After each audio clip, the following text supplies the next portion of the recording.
Hi all, happy Monday. Welcome to the Wife of Caesar. My name is Michelevian or Michelevian, either's fine. As you know, the Wife of Caesar is Steiner's project to talk about corruption or anti-corruption in using everyday words so that we can fight corruption in our day-to-day lives with a little bit more than just good intentions. As in every show, we will discuss a piece of news, a case, and a typology. Today's news deals with Donald Trump and his scandal concerning Ukraine. Now, the short version of it is that Donald Trump is involved in a scandal with the president of Ukraine for improperly pressuring the president to investigate his rival to be Joe Biden. And this is apparently leading to an investigation that may result in bringing articles of impeachment, in impeaching Mr. Trump. Okay, now a little bit of background. This is a very interesting parallelism.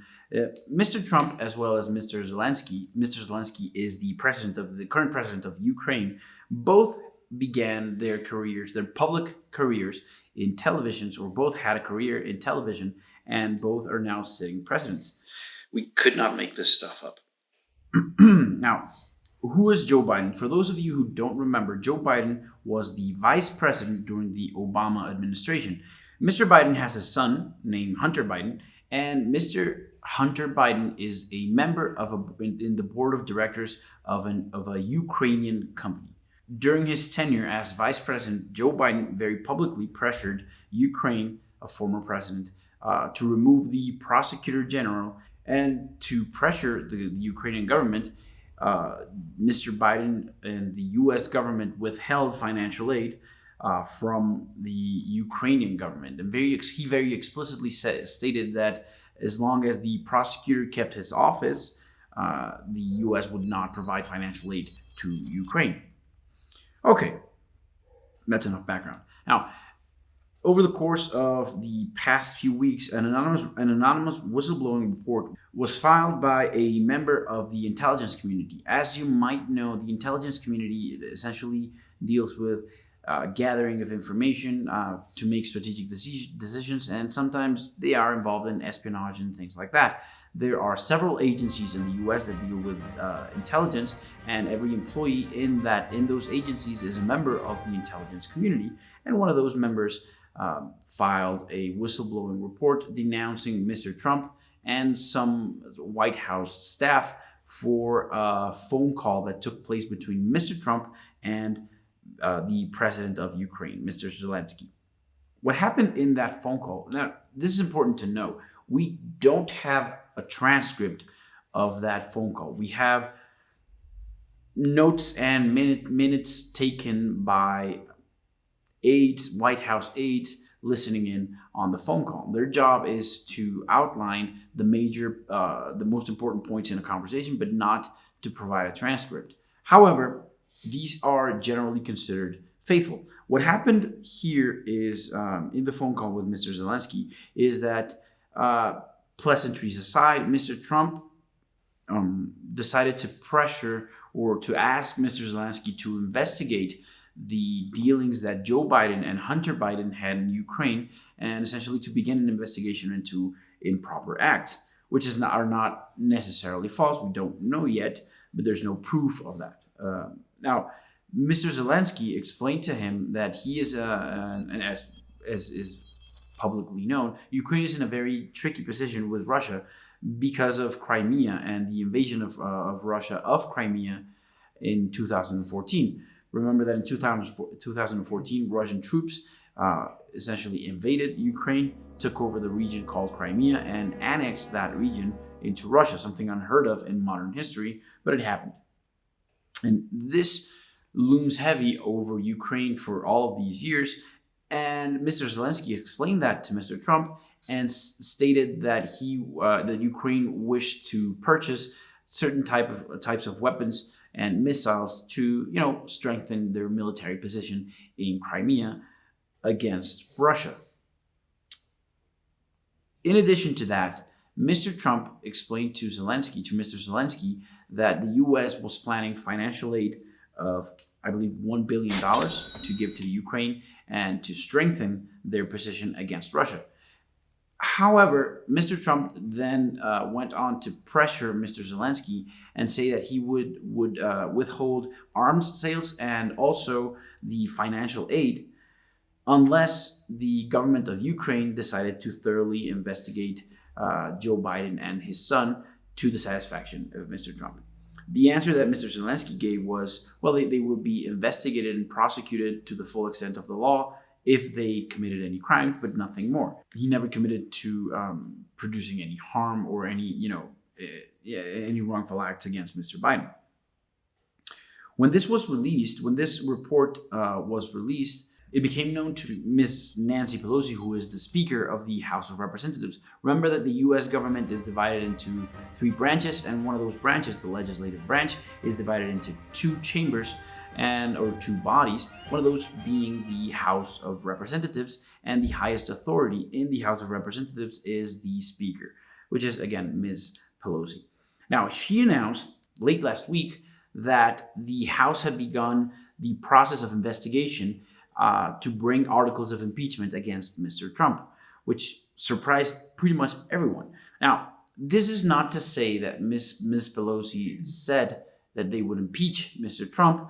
This is a very complex process. The House first begins investigations. They form a committee, and that committee might call people to testify and to explain themselves before the committee. And in the course of these hearings, the people involved in that committee will decide whether or not the evidence there is sufficient to bring articles of impeachment. Then what happens is a sort of a political trial. Essentially the committee and the representatives vote on whether or not to impeach a sitting president. But, and this is interesting, it is a common mistake or a common misconception that impeachment means firing from the office or removing the president from the office, and it's not necessarily so. When a president is impeached, he or she is stripped of the immunity that they hold, and then they might be processed for crimes that they might have committed, which in turn results in their removal from office. So it's not a direct process, and it's definitely not a short one. The problem with this is it might take months, and it overlaps with the coming 2020 elections, which might give us cause to question the intentions behind bringing articles of impeachment. This is not to say that Mr. Trump is innocent. He hardly seems innocent. However, we're also not saying that Mr. Joe Biden and his son did not do anything improper, and that the actual bringing of the articles of impeachment by the House of Representatives is not itself a political strategy to hurt Mr. Trump in his 2020 campaign. Okay, let's move on to the case. As you know, Transparency International is an international NGO that spearheads the fight against corruption around the world. And it turned 25 years old this year. And to commemorate that, they released a list of the 25 most iconic cases of corruption. And we are doing a rundown of that list and giving you our take on it.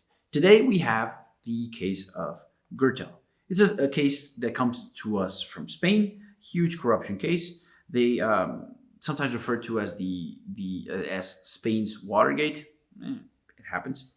And it implicates business person Francisco Correa, who is a businessman or was a businessman and was involved in several schemes of corrupt acts for public contracts. Essentially, he was accused of committing bribery and extortion, and he was sentenced to several years in prison. The case involved sentences of around 80 years in prison to the different parties involved, and over 44 million euros in fines.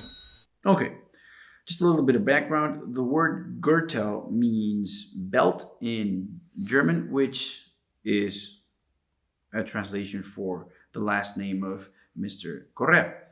Now, another man named José Luis Peñas, who was a municipal councilman in Madrid, founded a political party with Mr. Correa. And they became very close. This was a local political party, so they essentially were involved in local elections and local public administration.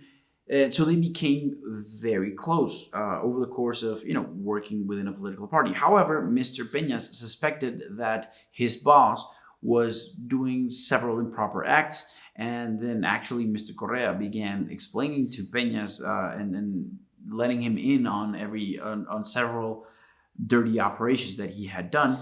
So, with a heavy conscience, Mr. Peñas decided to start recording Mr. Correa to obtain evidence of the corrupt acts. Now, around 2007, Peñas had amassed around 18 hours of audio of, essentially what amounted to confessions by Correa of acts of corruption. And then he and his attorney, Peñas and his attorney, appeared before the Financial Crimes Unit of Spain, which is the authority in the Spanish government that is in charge of investigating and punishing financial crimes, and turned over the recordings to them. Now, notice this is interesting. It took from 2007 to 2019 for the Financial Crimes Unit to take action. And this is because the recordings were hardly damning evidence of the corrupt acts of Correa. Think of it this way: if you record someone and that person tells you that they're doing something wrong, is that evidence that they did it? Not exactly.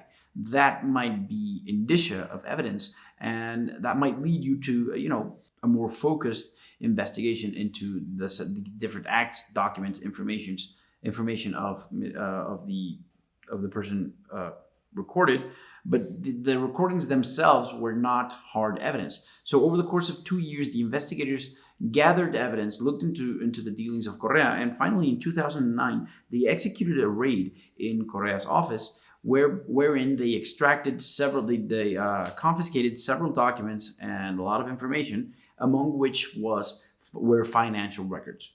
Now, after the investigations and the trials, Correa was sentenced to 51 years in prison and to a heavy fine. And another person named Luis Bárcenas, who was a party official working for the Partido Popular, a very large political party in Spain, was also sentenced to 31 years in prison and a fine of 44 million euro. Also, the party itself was sanctioned, which was interesting. It was sanctioned to an administrative fine, not criminal, an administrative fine of 245,000 euro for having benefited financially from the wrongdoings by Correa. Now, what happened here is the main three crimes that Correa was charged with were bribery, which is providing an improper benefit to someone in exchange for them doing an improper act. Also, money laundering, because the profits that he made obviously came from crime and he had to disguise them as legitimate operations. And he was also charged with fraud to the public administration of Spain. Now, this is a very specific crime, or a very specific crime, natural only to Spain, to Spanish law. What happens here is that essentially the Spanish law makes it a crime for a person to represent that something cost one price when it cost another one. So essentially what Correa was doing here was artificially inflating the price of public works and charging more to the government. And that lie by itself, the lie "this cost me less," the lie "this cost me more," it constitutes fraud against the public administration. And for this, he was awarded about 51 years in prison. Okay, let's move on to the typology. Today we have extortion. Now, there are many types of corruption. As you know, corruption is the abuse of a position of privilege for improper gain. One of the ways in which corruption can occur is via bribery. And we've talked about bribery, which is essentially offering someone money in exchange for doing something improper. And this is interesting. A lot of people have been involved in corrupt acts like this, minor corrupt acts generally like this, and they believe, they are convinced that they are corrupt themselves just because they were involved in bribery. And this isn't always the case. This is why we're discussing corruption today.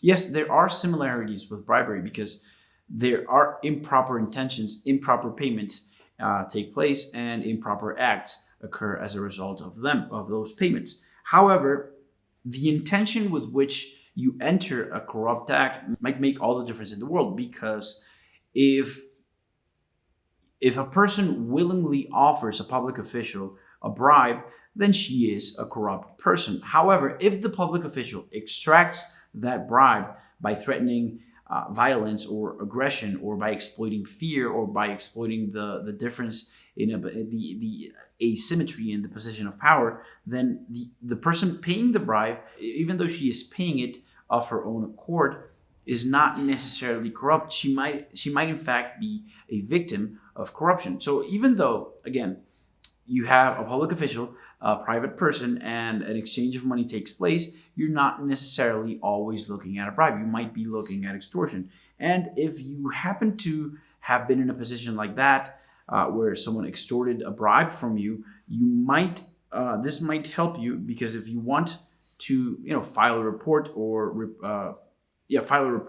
for corruption, you would not be a criminal in this case. You might be the victim. So essentially, it's very important to remember that not every person involved in a corrupt act is necessarily corrupt. However, knowing this to manipulate a situation into having someone extracting a bribe from you is bribery. So again, it all turns on the intent with which one person pays a bribe.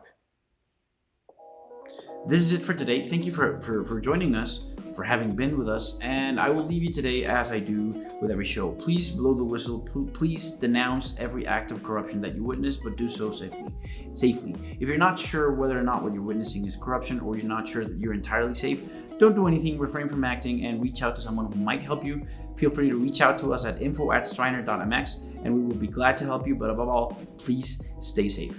This was The Wife of Caesar. My name is Michel Levien, or Michel Levien. Either's fine, and have a happy Monday.